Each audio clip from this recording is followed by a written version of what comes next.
नमस्कार बच्चों, कैसे हैं आप। पिछले पाठ में हमने डाक के बारे में जाना था। आज हम डाक कौन पहुंचाता है, चिट्ठी कैसे पहुंचाई जाती है, यह काम डाकिया करता है और डाकिये के काम में क्या क्या मुश्किलें आती हैं। आज हम एक ऐसी ही कहानी पढ़ेंगे जिसमें आपको एक डाकिये की जिंदगी से रूबरू होने का मौका मिलेगा। तो चलिए पढ़ते हैं पाठ 7, डाकिये की कहानी कंवर सिंह की जुबानी। यानी ये कंवर सिंह जो है ये डाकिये हैं। देखिए, सुनिए, बोलिए मेरे साथ। शिमला की माल रोड पर जनरल पोस्ट ऑफिस है। उसी पोस्ट ऑफिस के एक कमरे में डाक छाटने का काम चल रहा है। सुबह के 11:30 बजे है। खिड़की से गुनगुनी धूप छनकर आ रही है। इस धूप का मजा लेते हुए 2 पैकर और 3 महिला डाकिया फटाफट डाक छाटने का काम कर रहे हैं। वहीं पर मैंने सरकार से पुरस्कार पाने वाले डाकिया कंवर सिंह जी से बात की। यही बातचीत आगे दी जा रही है। देखिए, पहले इन पंक्तियों का अर्थ जानते हैं। इस पाठ में ये जो डाकिये की कहानी है वो कहाँ की है? शिमला की। शिमला में एक माल रोड नामक जगह है, बाजार है माल रोड नामक। तो उस माल रोड पर एक जनरल पोस्ट ऑफिस है। उसी पोस्ट ऑफिस में यानी डाक विभाग है, डाक का कार्यालय है। उसी पोस्ट ऑफिस के कमरे में डाक छाटने का काम चल रहा है। मैंने आपको पिछली पाठ में बताया था कि किस प्रकार पिन कोड के हिसाब से अलग अलग डाक छाटी जाती है और फिर डाकिये उन्हें ले जाकर गंतव्य स्थान पर पहुंचाते हैं। तो इसी प्रकार डाक छाटने का काम चल रहा है और सुबह के 11:30 बजे हैं। खिड़की से गुनगुनी धूप छनकर आ रही है। ये तो आप जानते ही हैं, शिमला ठंडी जगह है, वहाँ का मौसम बहुत अच्छा रहता है और वहाँ जब सुबह 11:30 बजे धूप अंदर आती है तो बहुत ही अच्छी गुनगुनी सी लगती है। गुनगुनी मतलब जैसे आप सर्दियों में गुनगुना पानी पीते हो तो आपको अच्छा लगता होगा आपके गले को, ठीक उसी प्रकार जब हल्की हल्की गुनगुनी धूप ठंड में आती है तो वो भी बहुत प्यारी लगती है। इस धूप का मजा लेते हुए 2 पैकर यानी जो पैकिंग करते हैं, जो सारी डाक को पैक करते हैं, और 3 महिला डाकिया फटाफट डाक छाटने का काम करेंगे। और 3 महिला डाकिया यानी फीमेल जो हमारे डाकिये होते हैं, औरतें जो हैं डाकिया, वो डाक छाटने का काम कर रही हैं। 2 पैकर जो अनपैक करते हैं सारी पैकिंग को, जो भी आता है काम, जो भी डाक आता है, चिट्ठियां आती हैं, और 3 महिला डाकिया उनको छाटने का काम कर रही हैं। पैकर फटाफट उनको अनपैक कर रहे हैं, उन्हें खोल रहे हैं, जो भी डाक आई है, ताकि उनको पिन कोड के हिसाब से लगाया जा सके, छाट रही हैं। और महिलाएं भी उनको, महिला डाकिया भी छाटने का काम कर रही हैं। वहीं पर मैंने सरकार से पुरस्कार पाने वाले, देखिए वहां पर एक व्यक्ति थे कंवर सिंह, जिन्हें सरकार से पुरस्कार प्राप्त हुआ है। उस डाकिये को सरकार से पुरस्कार प्राप्त हुआ है, उनसे बातचीत। तो देखिए क्या बातचीत की। जब हम किसी के जीवन के बारे में कुछ जानते हैं बातचीत के माध्यम से, उस विधा को साक्षात्कार विधा कहते हैं, यानी इंटरव्यू लेना। आपने टीवी में भी देखा होगा ना, किसी फिल्म स्टार का या मोदी जी का या किसी बड़े नेताजी का, इन सब का साक्षात्कार एक किसी रिपोर्टर द्वारा लिया जाता है। तो ये इसी प्रकार की साक्षात्कार विधा है जिसमें कंवर सिंह के जीवन के बारे में जाना है। तो चलिए जरा हम इनके जीवन के बारे में जानते हैं। देखिए, पहला प्रश्न क्या पूछते हैं? आपका शुभ नाम? मेरा नाम कंवर सिंह है। मैं हिमाचल प्रदेश के शिमला जिले के नेरवा गांव का निवासी हूँ। मेरी उम्र 45 साल है। तो देखिए कंवर सिंह जी ने क्या कहा कि उनका नाम कंवर सिंह है और वो हिमाचल प्रदेश के शिमला जिले के नेरवा गांव, यानी शिमला में एक नेरवा गांव नाम की जगह है, वहाँ के भी निवासी हैं। निवासी कौन होता है? जो उस जगह में निवास करता है, रहता है, उसे निवासी कहते हैं। जैसे हम सब हिंदुस्तान के निवासी हैं, है ना, हम हिंदुस्तानी है ना, हम हिंदुस्तान में निवास करते हैं भारत में, तो हम यहाँ के निवासी हैं। और कंवर सिंह की उम्र कितनी है? 45 साल। फिर देखिए, आपके परिवार में कौन कौन है, उनके बारे में कुछ बताइए। मेरे 4 बच्चे हैं, 3 लड़कियां और 1 लड़का। 2 लड़कियों की शादी हो चुकी है। मेरा एक और बेटा भी था, वह मेरे गांव में एक पहाड़ी से लकड़ियां लाते हुए गिर गया, जिससे उसकी मौत हो गई। देखिए, कंवर सिंह के 4 बच्चे हैं, जिनमें 3 लड़कियां और 1 लड़का है, और 2 लड़कियों की शादी हो चुकी है। मेरा एक और बेटा भी था। कंवर सिंह जी कहते हैं उनका एक बेटा और भी था, लेकिन वह एक बार शिमला जानते हैं, पहाड़ी इलाका है, तो वहां से लकड़ियां लाते हुए एक बेटा गिर गया, जिससे उसकी मौत हो गई। तो देखिए, बहुत ही दुखद था कि उनके एक बेटे की मौत हो गई। फिर देखिए अगला प्रश्न क्या पूछते हैं उनसे। आपके बेटे के साथ जो हुआ उसका हमें बहुत दुख है। आपके इलाके में इस तरह की घटनाएं क्या अक्सर होती हैं? जी, ऐसी घटनाओं का होना असाधारण नहीं है। यहाँ हर साल तिरछी ढलानों या ढांकों से घास काटते हुए कई औरतें गिरकर मर जाती हैं। फिर भी यहाँ ऐसे ही रास्तों से चलना पड़ता है, क्योंकि दूसरे कोई रास्ते होते ही नहीं। हमारे गांव में अभी तक बस नहीं पहुंच पाती है। हिमाचल में हजारों ऐसे गांव हैं जहां पैदल चलकर ही पहुंच सकते हैं। देखिए कंवर सिंह जी क्या बोलते हैं। वो बोलते हैं, हाँ, ऐसी घटनाओं का होना असाधारण नहीं है, यानी अक्सर ही ऐसी वारदातें होती रहती है, क्योंकि यहाँ पर तिरछी ढलाने हैं, पहाड़ है, और जहाँ पर औरतें अक्सर घास काटते हुए गिर जाती हैं।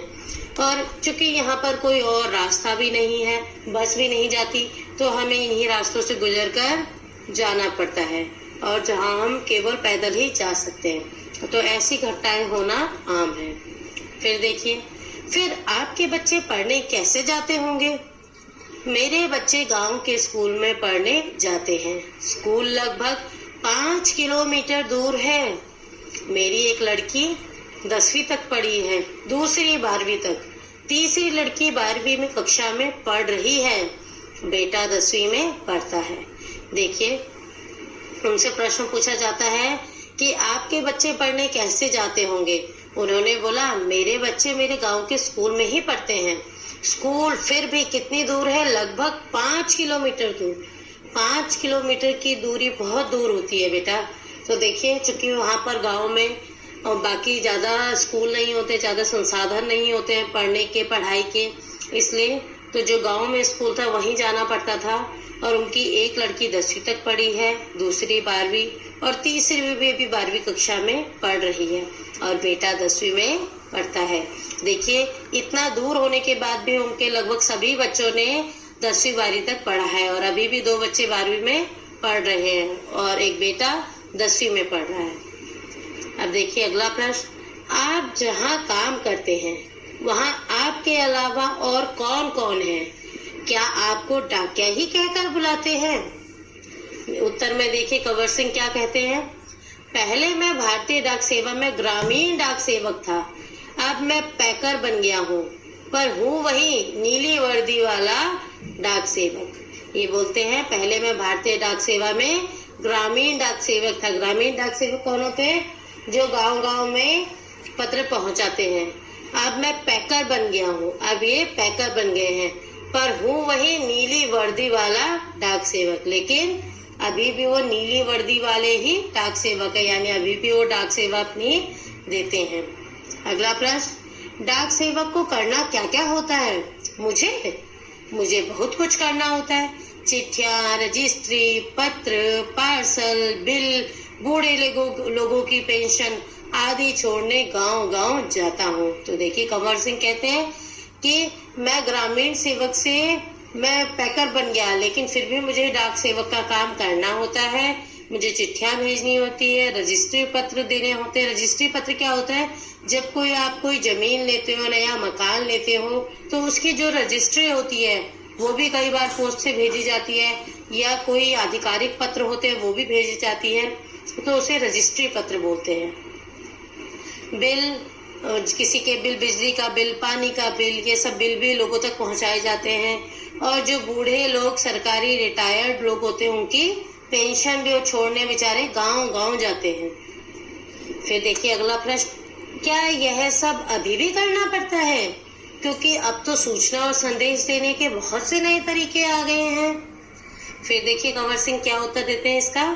शहरों में भले ही आज संदेश देने के कई साधन आ गए हैं, जैसे फोन, मोबाइल, ईमेल वगैरह, लेकिन गांव में तो आज भी संदेश पहुंचाने के सबसे बड़ा जरिया डाक ही है।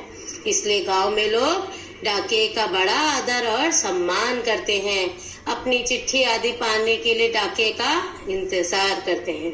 देखिए क्या कहते हैं कंवर सिंह कि शहरों में तो आज कई साधन आ गए हैं। लोग फोन से अपना मैसेज पहुंचा देते हैं, मोबाइल में फोन करके तुरंत बता देते हैं, ईमेल भेज देते हैं, लेकिन गाँव में तो आज भी संदेश पहुंचाने का जरिया केवल डाक ही है। और इसीलिए गांव में लोग डाके का बड़ा आदर और सम्मान करते हैं, क्योंकि उनके पैसे, उनके संदेश, उनकी चिट्ठियां जो उन सबके लिए बहुमूल्य होती हैं, उन सबको पहुंचाने वाला डाकिया ही होता है। और सभी अपनी चिट्ठी के लिए डाकिये पर निर्भर रहते हैं और उनका बड़े चाव से इंतजार करते हैं। फिर देखिए अगला प्रश्न। हमने सुना है कि हमारी डाक सेवा दुनिया की सबसे बड़ी डाक सेवा है, यह भला कैसे? सुना तो आपने बिल्कुल ठीक है। हमारे देश की डाक सेवा आज भी दुनिया की सबसे बड़ी डाक सेवा है और सबसे सस्ती भी। केवल 5 रुपए में देश के किसी भी कोने में हम चिट्ठी भेज सकते हैं। पोस्ट कार्ड तो केवल 50 पैसे का ही है, यानी 50 पैसे में भी हम देश के हर कोने में अपना संदेश भेज सकते हैं।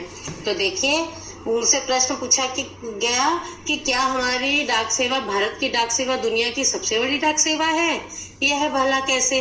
तो कंवर सिंह कहते हैं ये तो आपने बिल्कुल ठीक कहा। हमारी भारत की डाक सेवा सबसे बड़ी डाक सेवा तो है ही, साथ में सबसे सस्ती डाक सेवा भी है। 5 रुपए में केवल देश के किसी भी कोने में, चाहे कन्याकुमारी हो या हिमाचल प्रदेश, आप चिट्ठी भेज सकते हैं। और पोस्ट कार्ड तो बहुत ही सस्ता होता है, केवल 50 पैसे का, यानी 50 पैसे में भी हम देश के हर कोने में अपना संदेश भेज सकते हैं। आपको अपनी नौकरी में मजा तो बहुत आता होगा। देखिए जब ये कंवर सिंह ने जब ये बताया 50 पैसे, ये तब का साक्षात्कार में 50 पैसे का आता था, किंतु अब 50 पैसे नहीं चलते हैं, तो अब शायद ये 1 रुपए या 2 रुपए का आता होगा। आपको अपनी नौकरी में मजा तो बहुत आता होगा। फिर देखिए इस प्रश्न का उत्तर कंवर सिंह क्या देते हैं। मुझे अपनी नौकरी बहुत अच्छी लगती है। जब मैं दूर नौकरी करने वाले सिपाही का मनी ऑर्डर लेकर उसके घर पहुंचाता हूँ, तो उसके बूढ़े माँ बाप का खुशी भरा चेहरा देखते ही बनता है। ऐसे ही जब किसी का रजिस्ट्री पत्र पहुंचाता हूँ, जिसमें कभी रिजल्ट, कभी नियुक्ति पत्र होता है, तो लोग बहुत खुश होते हैं। बूढ़े दादा और बूढ़ी नानी तो पेंशन की मिलने पर बहुत ही खुश होते हैं। 6 महीनों तक वे मेरा इसके लिए इंतजार करते हैं। हिमाचल में बूढ़े लोगों का पेंशन हर 6 महीने के बाद इकट्ठी ही दी जाती है। तो देखिए कितनी ज्यादा भावनाएं हैं इसके अंदर। जब उनसे पूछा गया कि आपको अपनी नौकरी में मजा तो बहुत आता होगा, तो उन्होंने बोला, कंवर सिंह जी ने बोला, हाँ मुझे अपनी नौकरी बहुत अच्छी लगती है। जब मैं दूर नौकरी करने वाले सिपाही का मनी ऑर्डर लेकर उसके बूढ़े माँ बाप को देने जाता हूँ, तो उनका खुशी भरा चेहरा देखकर मुझे बहुत संतोष होता है, मुझे बहुत अच्छा लगता है। और जब किसी का रजिस्ट्री पत्र पहुँचाता हूँ, रजिस्ट्री पत्र मैंने आपको पहले भी बताया था, किसी के आधिकारिक दस्तावेज होते हैं, किसी का परिणाम पत्र होता है, किसी के नौकरी का नियुक्ति पत्र होता है, ये सारे, या किसी के मकान की रजिस्ट्री का पत्र होता है, या नई जमीन लिए कि उसके बारे में खबर होती है। तो ये सब रजिस्ट्री पत्र देखकर लोग बहुत खुश होते हैं। और बूढ़े दादा और बूढ़ी नानी तो पेंशन के मिलने पर बहुत खुश होती है। 6 महीने तक वे मेरा इंतजार करते हैं। हिमाचल में देखिए एक ही बार में 6 महीने के बाद जो पेंशन इकट्ठी होती है, बूढ़े लोगों को एक साथ पेंशन दे दी जाती है। यानी 6 महीने बाद पेंशन जितने भी इकट्ठी होती है सारी एक साथ दी जाती है। हर महीने नहीं दी जाती, उन्हें एक साथ इकट्ठा करके 6 महीने के अंतराल में दी जाती है। और जब उन्हें 6 महीने की रकम एक साथ मिलती है तो बहुत खुश होते हैं। अगला प्रश्न, आप क्या शुरू से इसी डाकघर में काम कर रहे हैं? तो उत्तर देखिए, शुरू में तो मैंने लाहौल स्पीति जिले के किब्बर गांव में 3 साल तक नौकरी की है। यह हिमालय का सबसे ऊंचा गांव है। इसके बाद 5 साल तक इसी जिले के काजा में और 5 साल तक के नौर जिले में नौकरी की है। उस वक्त इन गांवों में टेलीफोन नहीं थे, बसें भी सिर्फ मुख्यालय तक ही जाती थी। अभी भी कई गांव ऐसे हैं जहां ना तो बस जाती है और ना ही वहां टेलीफोन है। ऐसी जगह में ग्रामीण डाक सेवक का बहुत मान किया जाता है। तो देखिए वो बताते हैं इसका उत्तर कि शुरू में उन्होंने लाहौल स्पीति जिले के किब्बर गांव में 3 साल तक नौकरी की है। यह हिमाचल का सबसे ऊंचा गांव था है।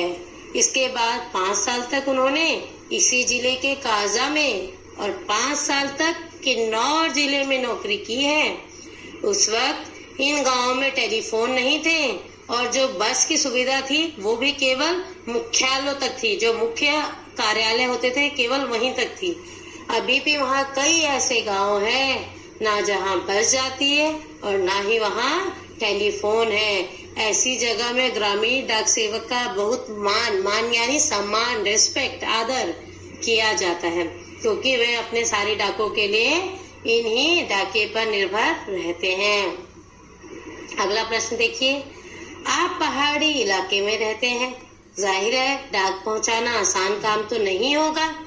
तो इस प्रश्न का उत्तर देते हुए कंवर सिंह क्या कहते हैं?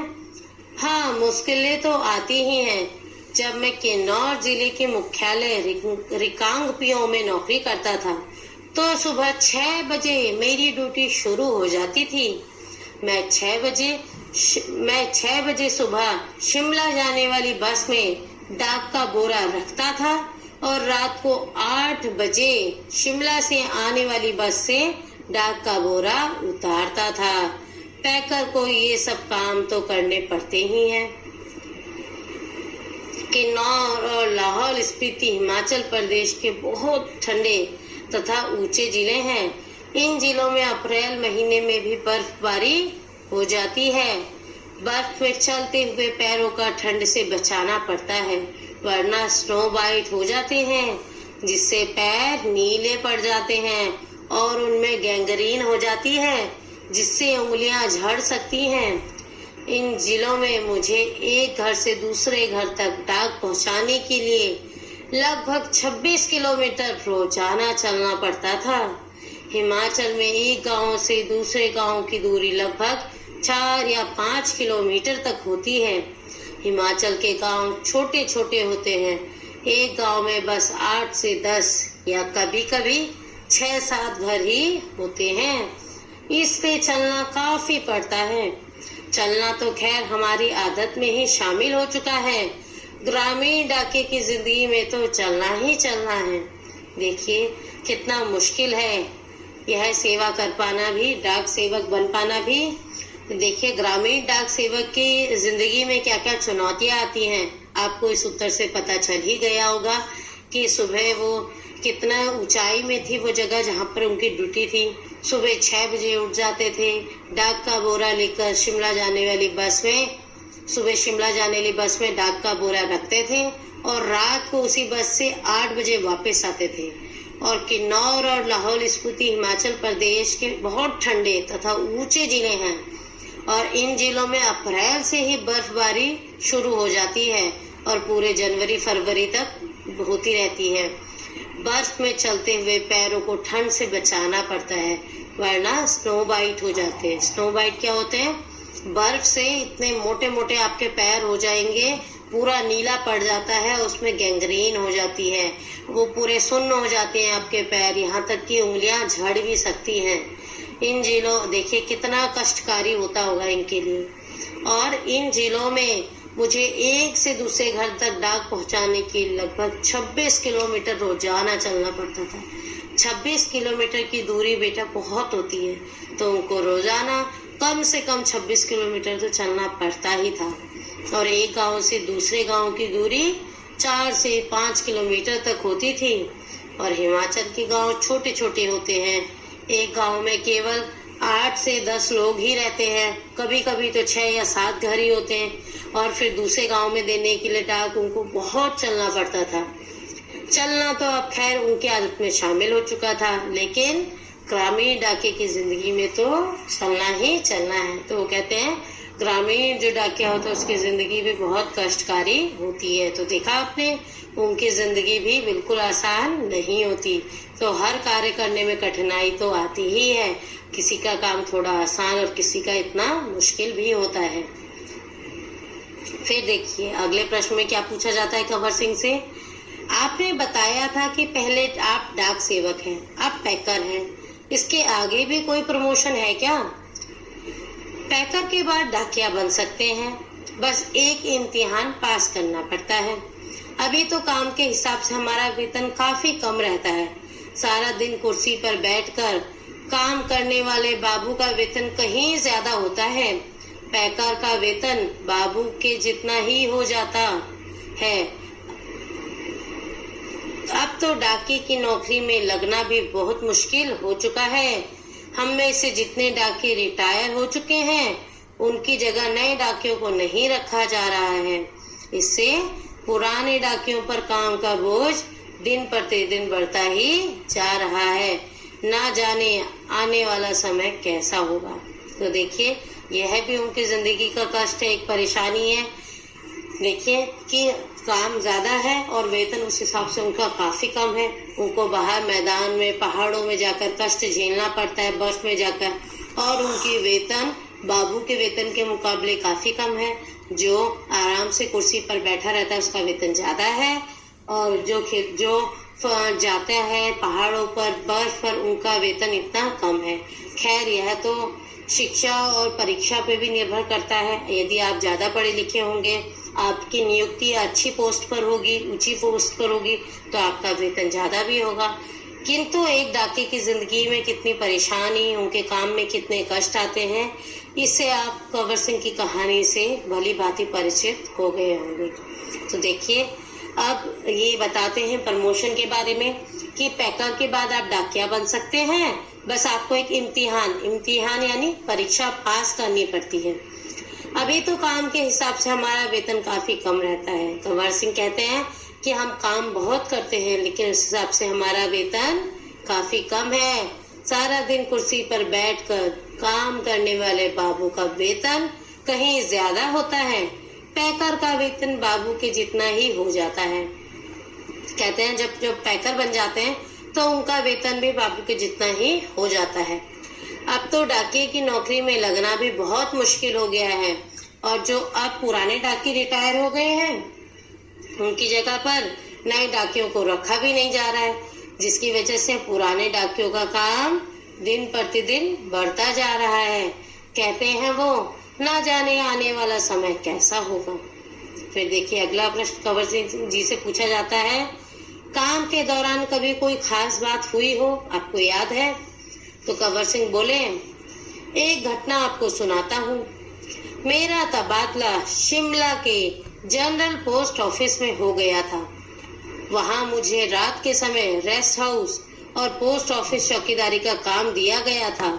यह 1998 की बात है। 29 जनवरी को रात लगभग 10:30 बजे का समय था। बाहर से किसी ने पोस्ट ऑफिस का दरवाजा खटखटाया। मैंने पूछा कौन है? जवाब आया, दरवाजा खोलो, तुमसे बात करनी है। मैंने दरवाजा खोला तो अचानक 5-6 लोग अंदर घुसे और मुझे पीटना शुरू कर दिया। मैंने पूछा क्यों पीट रहे हो? तो उन्होंने कोई जवाब नहीं दिया। सारे ऑफिस की लाइटें बंद कर दी। इससे पहले कि खुद मैं कुछ समझ पाता, मेरे सिर पर किसी भारी चीज से कई बार मारा, जिससे मेरा सिर फट गया। मैं लगातार चिल्लाता रहा। उसके बाद मैं बेहोश हो गया और मुझे कुछ भी पता ना चला। अगले दिन जब मुझे होश आया तो मैं शिमला के इंदिरा गांधी मेडिकल कॉलेज के अस्पताल में दाखिल था। सिर में भयंकर दर्द हो रहा था। उन दिनों मेरा 17 साल का बेटा मेरे साथ ही रहता था। उसी से पता चला कि मेरे चिल्लाने की आवाज सुनकर लड़का और ऑफिस के दूसरे लोग जो नजदीक ही रहते थे, दरवाजों के शीशे तोड़कर अंदर आए और मुझे अस्पताल पहुंचाया। मेरे सिर पर कई टाके लगे थे। उसकी वजह से आज भी मेरी एक आंख से दिखाई नहीं देता। सरकार ने मुझे जान पर खेलकर डाक की चीजें बचाने के लिए बेस्ट पोस्टमैन का इनाम दिया। यह इनाम 2004 में मिला। इस इनाम में 500 रुपए और प्रशस्ति पत्र दिया गया। मैं और मेरा परिवार बहुत खुश हुए। आज भी मैं गर्व से कहता हूँ, मैं बेस्ट पोस्टमैन हूँ। देखिए, इनके साथ एक हादसा भी हुआ। अब आप सोच रहे होंगे, क्या डाकिये के साथ भी ऐसे हादसे हो सकते हैं? हाँ बिल्कुल, क्योंकि उनके पास बहुत महत्वपूर्ण आवश्यक पोस्ट भी आती है, जिनके लिए कई बार कोई गुंडे, कोई चोर या कोई डाकू या फिर कोई अन्य व्यक्ति जिसकी उस डाके से या डाक को लेने के लिए कोई दुश्मनी हो या डाक चुराना चाहता हो, तो उन पर हमला कर सकता है। तो देखिए, ये कंवर सिंह एक घटना बताते हैं कि उनका तबादला शिमला के जनरल पोस्ट ऑफिस में हुआ था। रात के समय उन्हें रेस्ट हाउस में रहने का काम दिया जाता था और ऑफिस चौकीदारी का काम भी दिया गया था। ये बात 1998 की है।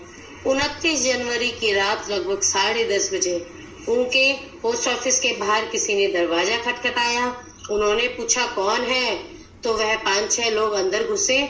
उन्होंने बोला, हमें आपसे बात करनी है। तो उन्होंने दरवाजा खोल दिया और दरवाजा खोलते ही 5-6 लोग अंदर घुसे और उन्हें पीटना शुरू कर दिया और उन्हें इतना मारा कि वो बेहोश हो गए। उनके सिर फट गया। उनका सिर ही फट गया। उनके सिर पर इतनी भारी चीज से वार किया गया कि उनका सिर फट गया और पोस्ट ऑफिस की लाइटें सारी बंद कर दी ताकि किसी को कुछ पता ना लगे। और वे कंवर सिंह बेचारे लगातार चिल्लाते रहे। उसके बाद वो बेहोश हो गए। उन्हें कुछ भी पता ना चला। अगले दिन जब उन्हें होश आया तो वो शिमला के इंदिरा गांधी मेडिकल कॉलेज के अस्पताल में दाखिल थे। सिर में उनके भयंकर दर्द हो रहा था। उनका सिर फटा हुआ था, टाके लगे थे, तो दर्द तो बहुत होगा। जब उन्हें होश में आया तो उन्हें पता चला, उस समय उनके साथ 17 साल का बेटा भी उनके साथ ही रहता था। तो उनके बेटे ने और उनके पड़ोसियों ने, ऑफिस के जो दूसरे लोग नजदीक रहते थे, उन्होंने दरवाजों के शीशे तोड़कर वे लोग अंदर आए पोस्ट ऑफिस के और उन्हें बचाकर अस्पताल लेकर आए, जिसके कारण उनकी जान बच गई। उनके सिर पर कई टाके लगे, लेकिन उस हमले की वजह से उनकी एक आंख चली गई, यानी वो एक आंख से देख नहीं पाते थे। उनको अभी भी एक आंख से दिखाई नहीं देता, केवल एक ही आंख से वो काम कर पाते हैं। तो सरकार ने उन्हें जान पर खेलकर डाक की चीजें बचाने के लिए बेस्ट पोस्टमैन का इनाम दिया।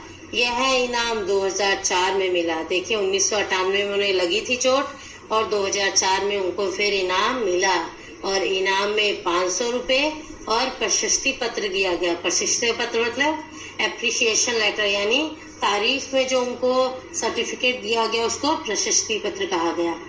और उनका परिवार बहुत खुश है कि उनको यह प्रशस्ति पत्र मिला और आज वो अपने आप को गर्व से कहते हैं कि मैं बेस्ट पोस्टमैन हूँ। तो देखिए, ये थी कंवर सिंह के त्याग की कहानी। उनके कार्य में, उनके डाके के कार्य में भी इतनी सारी मुश्किलें आती हैं, कैसे वो मुश्किलों से डटकर सामना करते हैं, अपनी सेवा को पूर्ण जज्बे के साथ पूरा करते हैं और अपने एक अच्छे डाके होने का फर्ज भी निभाते हैं। तो इस प्रकार कंवर सिंह ने अपनी जिम्मेदारी निभाई। तो ये था आपका पाठ। यह प्रतिमा शर्मा ने लिखा है। प्रतिमा शर्मा जी ने लिखा है। उनके साक्षात्कार के ये कुछ अंश हैं जिन्हें इसमें दर्शाया गया है। पाठ में, कौन से पाठ में?